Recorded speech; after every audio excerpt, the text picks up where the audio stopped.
Yeah, mzima bro. Mambo gani unasemaje? Mimi namshukuru Mungu, labda wewe. Si tuko poa. Naona siku hizi comment zimekuwa nyingi za Wakongomani kwamba sisi tu ndo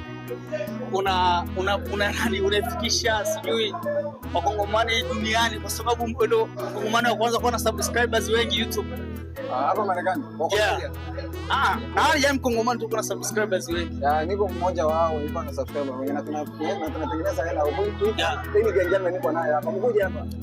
Kama kisi mnakuiona hii gang yangu hii. Hii ni timu yangu na tunatengeneza pesa nyingi kwenye social media. Hapa yani tukitembea pesa kidogo na kuweka 5. Yani tukitembea pesa kidogo na kuweka 5. Au sio? Ila msitunyonge kama kisi mnavyomsikia na mmejionea. So mnamsikia kwamba jidanganye sijui nini mkafikiri maana wadanganye bro.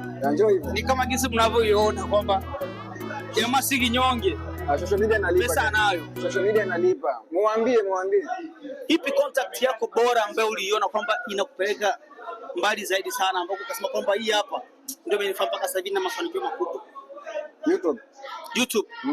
Naulizia contact ambayo ulisema kwamba hii hapa ndio ilinifanya mpaka mimi sasa hivi nimejulikana kwa Wakongomani. Nadhani ni Doge. Ndio contact ya Doge, yani kumzungumzia Doge nini na nini. Hivyo sana. Yaani Doge ndio ilikufanya mpaka sasa hivi umekuwa hapo. Mpaka vijana wengi sasa Marekani wananunua Doge. Wameanza kusikiliza kile kusema kweli jamaa wana appreciate vizuri na watazinunua mpaka. Hivi kweli ni Doge? Sawa, tunajua ni Doge lakini unajua kuna ile fikra. Kipi kilikutuma mpaka ukasema kwamba hii neno Doge inaweza kanifanya mimi nikaja kujulikana zaidi sana? Kwa sababu Doge